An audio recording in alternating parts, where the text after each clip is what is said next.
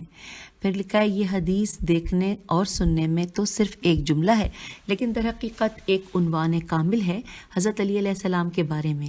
وہ تمام علوم و کمالات جو پیغمبر اسلام صلی اللہ علیہ وآلہ وسلم نے امت کو دیے ہیں، ان کا سب سے زیادہ حصہ حضرت علی علیہ السلام کے پاس ہے۔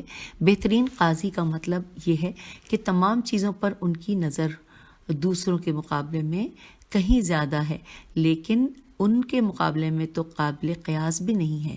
پیغمبر اسلام صلی اللہ علیہ وآلہ وسلم کی حدیث صرف لفظوں میں بتا رہی ہے کہ علی علیہ السلام کا جو فیصلہ ہوگا وہ بالکل صحیح ہوگا۔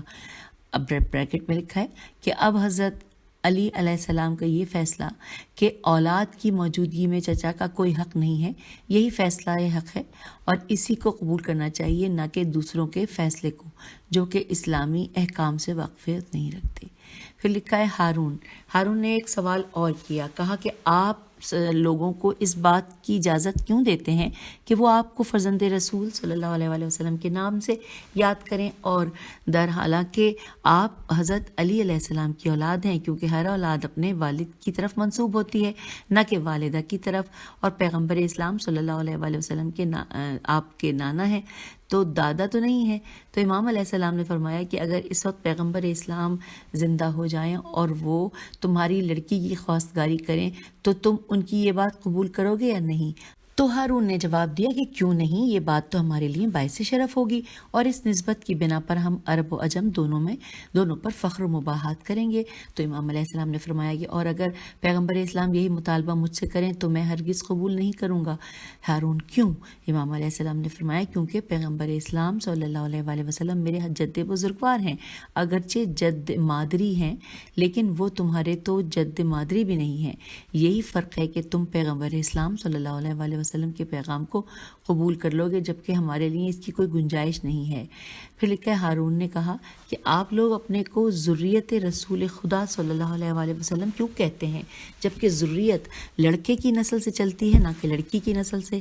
تو امام علیہ السلام نے فرمایا کہ اس سوال کا جواب نہ چاہو تو زیادہ، نہ جانا چاہو تو زیادہ بہتر ہے۔ ہارون نے کہا نہیں، اس سوال کا جواب ضرور مرحمت فرمائیں اور کوئی دلیل قرآن سے بھی پیش کریں۔ تو امام علیہ السلام نے یہاں پر سورہ انعام کی آیت نمبر 84 پڑھی۔ پھر لکھا ہے کہ اب میں تم سے سوال کرتا ہوں کہ اس آیت میں جو جناب عیسیٰ کو حضرت ابراہیم علیہ السلام کی ذریت قرار دیا گیا ہے تو یہ نسبت پدری تھی یا مادری؟ تو چلیے پھر لکھا ہے ہارون نے کہا کہ قرآن کا صاف صاف بیان ہے کہ جناب عیسیٰ علیہ السلام تو بغیر باپ کے پیدا ہوئے تھے۔ تو پھر امام علیہ السلام نے فرمایا کہ اس کا مطلب یہ ہوا کہ جناب عیسیٰ علیہ السلام اپنی والدہ کی طرف سے حضرت ابراہیم کی ذریت قرار دیے گئے، اور اسی قانون کے تحت ہم بھی اپنی والدہ ماجدہ جناب فاطمہ زہرا صلوات اللہ علیہا کی طرف سے رسول خدا صلی اللہ علیہ وآلہ وسلم کی ذریت ہیں۔ اس کے علاوہ کوئی دوسری آیت بھی پیش کروں؟ تو ہارون نے کہا ضرور۔ تو امام علیہ السلام نے فرمایا کہ وہ آیہ مباہلہ ہے کہ جو کہ فمن، اچھا سامعین، ایک تو یہ کہ اس پوری کتاب میں پی ڈی ایف سے پڑھ رہی ہوں تو اس پوری کتاب میں جتنے بھی اعراب ہیں وہ واضح نہیں ہیں، تو اس لیے یہاں پر میں عربی تو پڑھنے سے گریز کروں گی، لیکن یہ آیہ مباہلہ جو ہے یہ وہی ہے آیہ مباہلہ جو کہ ہم نے کئی بار پڑھی ہے، جس میں لکھا ہوا ہے کہ ابنا انا و ابنا اکم و نسا انا و نسا اکم، وہ انفسنا والی یہاں پر آیہ مباہلہ ہے۔ اور اس کے بعد لکھا ہے کہ تمام ملت اسلامیہ اس بات پر متفق ہے کہ پیغمبر اسلام مباہلہ میں صرف علی، فاطمہ سلام اللہ علیہ، علی علیہ السلام، حسن اور حسین علیہ السلام کو اپنے ہمراہ لے گئے تھے اور کسی دوسرے کو اپنے ساتھ نہ لے گئے۔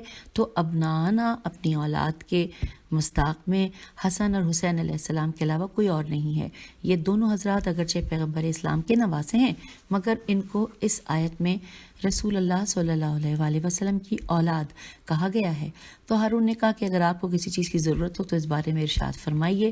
تو اس کے بعد امام علیہ السلام نے فرمایا کہ نہیں، البتہ میں اپنے گھر واپس جانا چاہتا ہوں۔ ہارون لکھا ہے کہ ہارون نے کہا کہ اس کے بارے میں تو مجھے فکر کرنا ہوگی۔ اور یہ جو تمام تفصیلات ہم نے جانی، اس کا حوالہ ہے حیات الامام جلد نمبر 1 صفحہ نمبر 140 اور ارشاد مفید رحمۃ اللہ صفحہ نمبر 281۔ اور اب آئیے اگلا چیپٹر پڑھنے جا رہے ہیں، اس کا عنوان ہے عبادت، صفحہ نمبر 34 پر ہم ہیں۔ لکھا ہے ائمہ علیہ السلام عبادت خداوندی کے عاشق رہے، راتیں ہمیشہ رکوع و سجود میں بسر ہوتی تھیں۔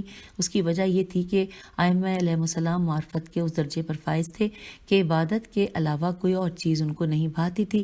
اجتماعی طور سے جب بھی فرصت ملتی تو وقت عبادت میں بسر ہوتا۔ حضرت امام موسیٰ کاظم علیہ السلام کو جب ہارون نے قید خانے میں قید کیا تو امام علیہ السلام نے یہ جملے ارشاد فرمائے تھے، جس سے بخوبی یہ معلوم ہو جاتا ہے کہ امام علیہ السلام عبادت خدا کے کس قدر عاشق تھے۔ اور یہ جو ہے یہ حوالہ بھی میں آپ کو بتاؤں گی، پہلے آپ اس کا ترجمہ آپ کے ساتھ شیئر کروں کہ خدایا میں مدتوں سے یہ دعا مانگ رہا تھا کہ مجھے فرصت عنایت فرما تاکہ میں تیری عبادت کر سکوں۔ آج میری وہ دعا قبول ہو گئی جس کی بنا پر میں تیری بارگاہ میں سپاس گزار ہوں۔ اور یہاں پر اب آپ حوالہ جات نوٹ کیجئے۔ عیون اخبار رضا جلد نمبر 1 صفحہ نمبر 81، طبع قم۔ پھر دوسری ہے احتجاج تبرسی صفحہ نمبر 211 اور 211 سے لے کے 413 لکھا ہے، میرے خیال ہے طبع جھری نجف۔ اور پھر اس کے بعد لکھا ہے بہار جلد نمبر 48 صفحہ نمبر 129 اور 125 طبع جدید۔ تو یہ سامعین ہم نے تمام حوالہ جات بھی یہاں پر پڑھ لیے اس حوالے سے، تو اور ترجمہ بھی اس کا پڑھا۔ اور اب آگے چلتے ہیں، لکھا ہے یہ جملے جہاں عبادت امام کو اجاگر فرماتے ہیں وہیں یہ بات بھی واضح ہو جاتی ہے کہ امام علیہ السلام جب تک مدینے میں آزاد تھے اس وقت آپ اجتماعی امور میں کس درجے مصروف رہتے تھے اس وقت تک۔ پھر لکھا ہے جس وقت امام علیہ السلام ربیع کے قید خانے میں تھے تو ہارون کبھی کبھی اپنے گھر کی پشت بام پر جا کر قید خانے کی طرف دیکھا کرتا تھا۔ ہر مرتبہ اسے یہی ایک منظر نظر آیا کہ زندان کے ایک گوشے میں ایک لباس پڑا ہوا ہے جس میں حص و حرکت نہیں ہے۔ ایک مرتبہ ہارون نے ربیع سے پوچھ ہی لیا کہ قید خانے میں وہ لباس کس کا پڑا ہوا ہے، تو ربیع نے جواب دیا کہ وہ لباس نہیں ہے بلکہ وہ حضرت موسیٰ بن جعفر علیہ السلام ہے جن کا اکثر وقت سجدہ خالق میں بسر ہوتا ہے۔ ہارون نے کہا بخدا وہ بنی ہاشم میں سے ہیں، زیادہ عبادت گزار ہیں۔ تو ربیع نے کہا کہ پھر یہ حکم کیوں دیتا ہے کہ قید خانے میں ان پر سختی کی جائے؟ تو ہارون نے کہا کہ افسوس اس کے علاوہ کوئی اور چارہ نہیں ہے۔ پھر لکھا، اچھا یہاں پر حوالہ نوٹ کرنا ہے کیونکہ حوالہ دیا ہوا ہے، حیات الامام جلد نمبر 1 صفحہ نمبر 140 اور ارشاد مفید صفحہ نمبر 281۔ چلیے اب ہم نے یہ جان لیے، آگے چلتے ہیں صفحے کی جانب۔ لکھا ہے کہ ایک مرتبہ ہارون نے ایک حسین و جمیل عورت کو قید خانے میں بھیجا۔ غرض یہ تھی کہ اگر امام اس کی طرف متوجہ ہو جائیں تو حکومت کے لیے یہ ایک بہت اچھا بہانہ ہوگا کہ جس کے ذریعے وہ امام کی بڑھتی ہوئی عزت اور ہر دل عزیزی میں رکاوٹ ڈال سکتے تھے۔ لیکن جب وہ عورت وہاں پہنچی تو امام علیہ السلام نے لانے والے سے کہا کہ یہ تمام چیزیں ہیں وہ ہیں کہ جو تمہارے دلوں کو لبھا سکتی ہیں اور تم ان پر فخر و مباحات کرتے ہو، مگر میرے لیے یہ حربے بیکار اور بے سود ہیں۔ انورٹڈ کاما کلوز ہو گیا۔ لکھا ہارون نے امام کا جواب سن کر غصے سے کہا کہ ہم نے آپ کو آپ کی خوشنودی کی خاطر قید میں نہیں رکھا ہے تاکہ ہم اس عورت کے سلسلے میں آپ کی رضا حاصل کریں۔ ابھی کچھ ہی دن گزرے تھے کہ ہارون کے جاسوسوں نے ہارون کو خبر دی کہ وہ عورت تو ہمیشہ عبادت ہی کرتی رہتی ہے، اس کا اکثر وقت سجدے میں گزرتا ہے۔ ہارون نے کنیز کو بلوا کر اسے دریافت کیا مگر کنیز مسلسل امام علیہ السلام کی تعریف کرتی رہی۔ ہارون نے اپنے سپاہیوں کو حکم دیا کہ اس کنیز کو بند کر دو تاکہ پھر کسی سے یہ واقعہ بیان نہ کرے۔ قید میں ہونے کے باوجود کنیز مسلسل عبادت میں مصروف رہی، اکثر رکوع و سجود میں بسر ہوتی تھی۔ امام علیہ السلام کی شہادت سے چند روز قبل کنیز نے وفات پائی۔ حوالہ نوٹ کیجئے مناقب ابن شہر آشوب جلد نمبر 4 صفحہ نمبر 297 اختصار کے ساتھ طبع قم۔ چلیے اب آگے کی جانب چلتے ہیں۔ لکھا امام علیہ السلام اکثر یہ دعا پڑھا کرتے تھے کہ خدایا میں وقت مرگ راحت و آرام اور حساب و کتاب کے موقع پر درگزر کا خواہاں ہوں۔ آئیے اس کا حوالہ نوٹ کیجئے، یہ ہے ارشاد مفید رحمۃ اللہ صفحہ نمبر 277 اور اس بس اتنا ہی ہے۔ پھر اگلی اس میں لکھا ہے کہ امام علیہ السلام قرآن بہت ہی اچھی آواز میں تلاوت فرماتے تھے، جو کوئی آپ کی آواز سنتا حیرت میں پڑ جاتا اور اس پر گریہ طاری ہو جاتا تھا۔ مدینے والے آپ کو زین المتہجدین یعنی زینت شب زندہ داران یہ بریکٹ میں لکھا ہے کہ زینت شب زندہ داران کے لقب سے یاد کیا کرتے تھے. حوالہ نوٹ کیجئے ارشاد مفید صفحہ نمبر 270. اور یہ ہو سکتا ہے صفحہ نمبر میں تھوڑا سا کچھ مٹا ہوا ہو, یعنی کچھ انک پھیلی ہوئی تو صحیح سمجھ میں نہیں آ رہا میرا, یا تو یہ 270 ہے یا 279 ہے. چلیے یہ آپ لوگ جب پڑھیں تو دیکھ لیجئے گا. تو یوں سامعین ہم آپ سے اب اس نشست سے اجازت چاہیں گے, کیونکہ اس کے بعد ہم مزید آگے پیج نمبر 37 پہ ہل میں امام پڑھیں گے, اور اس وقت پیج 36 پہ آپ سے اجازت. خدا حافظ, فی امان.